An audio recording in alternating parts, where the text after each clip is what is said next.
Hello everyone, BPSC की बात कर रहे हैं। देखिए, बीपीएससी, जेपीपीएससी और यूपीपीएससी तीनों वैकेंसी एक साथ आ गया है। सवाल उठ रहा है कि किताबों को, कौन से किताबों को पढ़े, कौन से किताब को फॉलो करें। पीडीएफ इसी वीडियो के नीचे चला जाएगा, लेकिन पीडीएफ लेके भाग जाना है तो भाग जाना, इसलिए पूरा वीडियो सुन लो तो ज्यादा बेहतर है। नहीं तो पीडीएफ जिनको चाहिए वो लिंक क्लिक कीजिए, पीडीएफ लीजिए और निकलिए यहां से। सुनिए, एग्जाम की तैयारी करना चाहते हैं, अभी आपके पास टाइम है। शॉर्टकट मत अपनाना, शॉर्टकट नहीं अपनाना, ठीक है।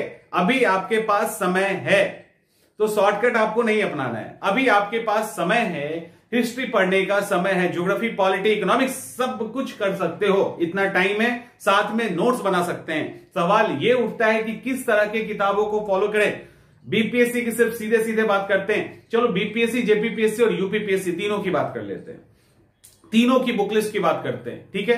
तीनों की बुक लिस्ट में जीएस ऑलमोस्ट कॉमन है। यूपीपीएससी का जीएस थोड़ा सा स्टैंडर्ड ऊपर चला जाता है, अदरवाइज बीपीएससी, जेपीएससी का जो जेपीपीएससी का फर्स्ट पेपर और बीपीएससी का जीएस पेपर लगभग इक्वल है।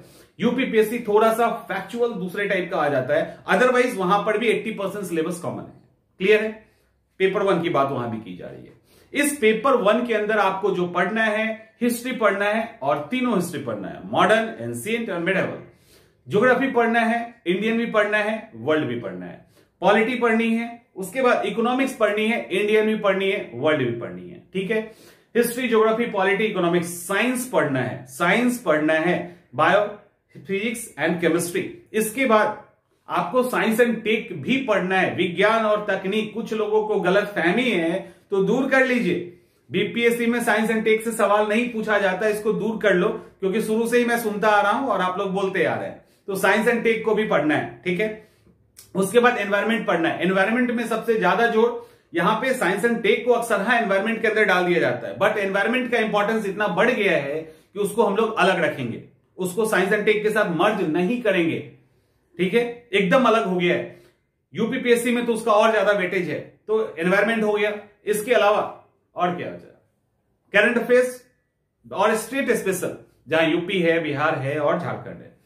अब बात करते हैं मॉडर्न हिस्ट्री की। मॉडर्न हिस्ट्री में हिंदी मीडियम वाले, देखो किताब से भागना मत। ऐसा नहीं कह रहे कि इस किताब के हर एक चैप्टर्स को पढ़ना है, लेकिन बुक्स आपके पास मिनिमम होना चाहिए। पहली बात करते हैं मॉडर्न हिस्ट्री, सबसे इंपॉर्टेंट, सबसे अहम, हिस्ट्री में सबसे अधिक वेटेज, तीनों बात, सबसे अधिक हिस्ट्री में वेटेज, तीनों बात है। अब मॉडर्न हिस्ट्री के अंदर क्या?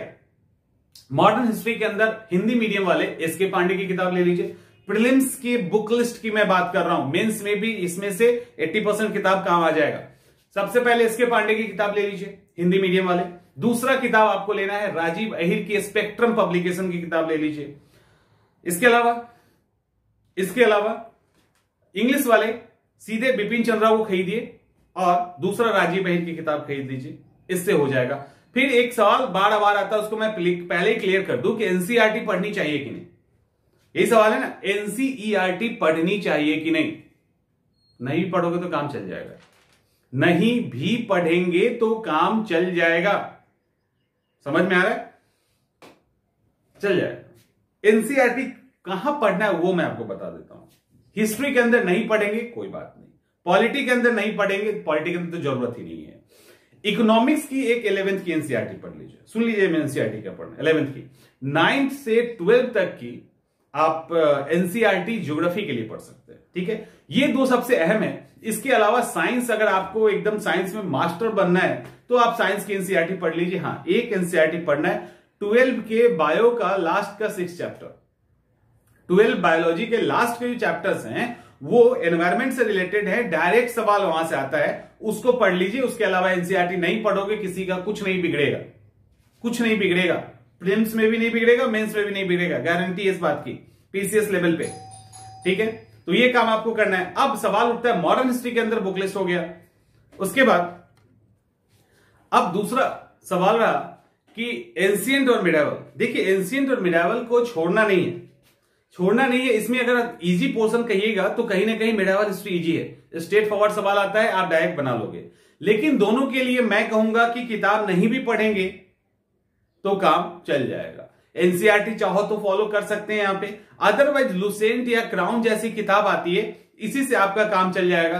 किसी इंस्टीट्यूट का नोट्स है तो काम चल जाएगा। यानी यहां पे आप किताब नहीं पढ़ेंगे तो आपका नुकसान नहीं होगा, आप वही लुसेंट टाइप की किताब पढ़ के आपका काम चल जाएगा। और प्रीवियस ईयर, अभी मैं बोलूंगा, प्रीवियस ईयर को सॉल्व कर लीजिएगा, आपका एंशिएंट मिडावल हो जाएगा। तो यहां तो झंझट ही खत्म, सिर्फ मॉडर्न हिस्ट्री का समस्या रहा। अब ज्योग्राफी पे आते हैं। ज्योग्राफी में 9 से 12 के एनसीईआरटी पढ़ लीजिए, बेहतर है, अच्छा है। नहीं भी पढ़ने का मन है तो नुकसान नहीं होगा बहुत, लेकिन पढ़ लोगे तो बेहतर है, ठीक है। अब ज्योग्राफी के अंदर Indian geography and world geography दो आता है, दोनों के लिए एक ही किताब ले लीजिए, महस वर्णवाल की। महस वर्णवाल ऑलरेडी सिलेक्टेड है, और महस वर्णवाल की जो किताब है उसके अंदर इंडियन अलग आता है, वर्ल्ड अलग आता है, नहीं, दोनों का कॉम्प्रिहेंसिव ज्योग्राफी करके आता है। इंग्लिश में कॉम्प्रिहेंसिव, हिंदी में समग्र भूगोल। वो बुक ले लो, आपका काम बन जाएगा।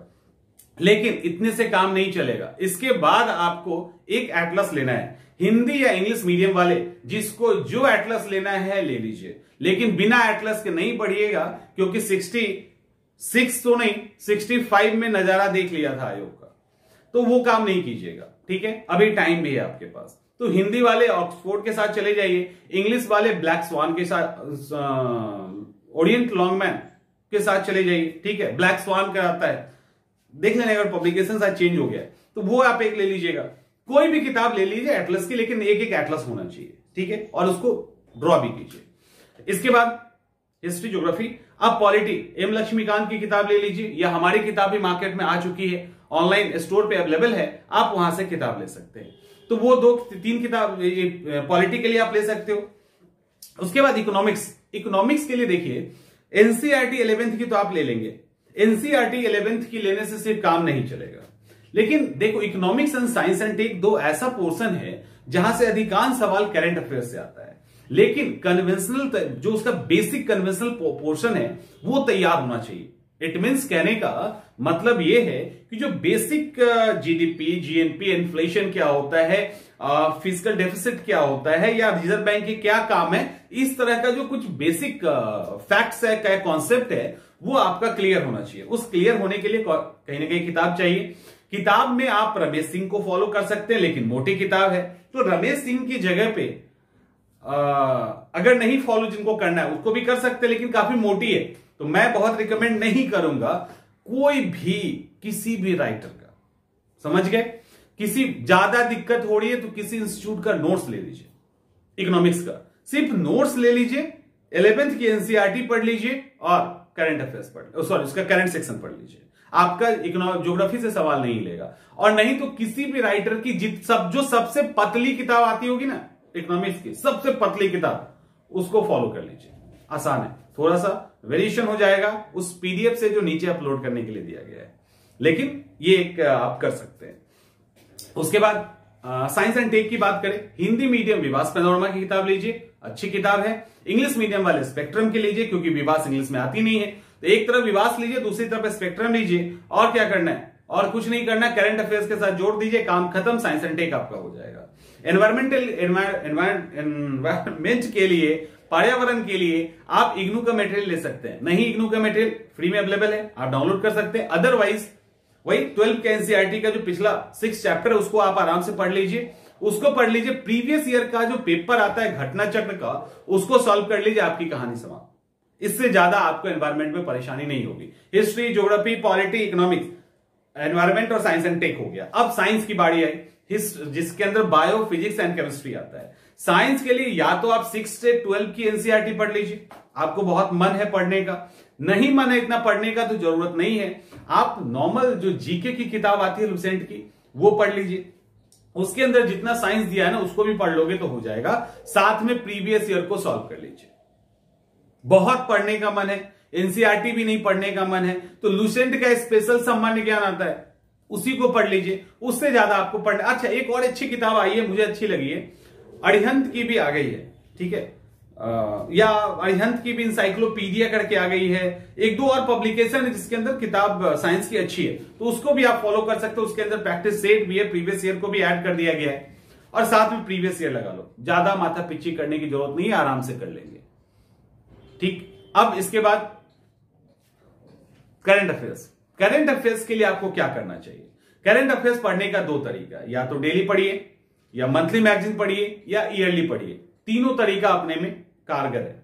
तीनों में से कोई कौन कम है कौन ज्यादा है ये कहने की जरूरत नहीं। डेली आप कर सकते हैं, अच्छी बात है, कीजिए। नहीं कर सकते मंथली मैगजीन फॉलो कीजिए, वो भी अच्छी बात है। वो भी नहीं कर सकते हैं तो एकदम टेंशन ही मत लीजिए। एग्जाम के पहले मैगजीन्स आने लगते हैं, 1 महीना पहले करंट अफेयर्स की तैयारी कर लीजिए, 2-4 अलग अलग पब्लिकेशन का मैगजीन लेके आपकी तैयारी पूरी हो जाएगी। ठीक है, तो वो भी एक हेडेक नहीं है, तो उस तरह से भी कर सकते हैं। आप कहोगे किसको फॉलो करना चाहिए, तो मेरे हिसाब से पीसीएस स्टूडेंट को प्रतियोगिता दर्पण और क्रॉनिकल ये 2 आप ज्यादा फॉलो कर सकते हैं, क्योंकि इसके अंदर कंटेंट कम है और एग्जाम ओरिएंटेड कंटेंट आपको ज्यादा मिलेगा। क्योंकि बहुत कंटेंट होने से भी स्टूडेंट उलझ जाता है, महीना में पता चलता है कि वो किताब इतनी मोटी हो जाती है कि आप उसको पूरा ही नहीं कर पाएंगे।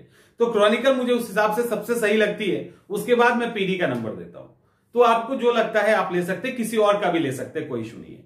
अब रहा लोकल, जब special, state special, Uttar Pradesh, Bihar या झारखंड, तीनों की बात कर रहे हैं। जो सबसे पतली किताब आती होगी ना, जो सबसे पतली किताब आती होगी, किसी भी 2 पब्लिकेशन का नाम लेने की जरूरत ही नहीं है, किसी भी 2 पब्लिकेशन की पतली किताब आती होगी, उसको उठा लीजिएगा और पढ़ लीजिएगा।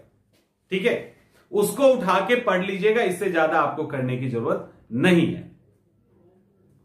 क्लियर है? आई थिंक समझ गए होंगे आप। बस इतना ही आपको करना है, लेकिन इतना करना है। अभी से जो खोजोगे ना जुगाड़ पानी कि कैसे कैसे शॉर्टकट तरीके से हम क्वालिफाई करें, तो ये गड़बड़ हो जाएगा। पीछे से आ रहे हैं बहुत सारे अच्छे से स्टूडेंट, तो वो बिल्कुल डुबाते हुए निकल जाएंगे आपको ऊपर की तरफ तैर के। तो ये काम नहीं करना, इसलिए जम के तैयारी कीजिए। किताब यही है जो उसको आपको फॉलो करना है, आराम से इसको फॉलो कीजिए।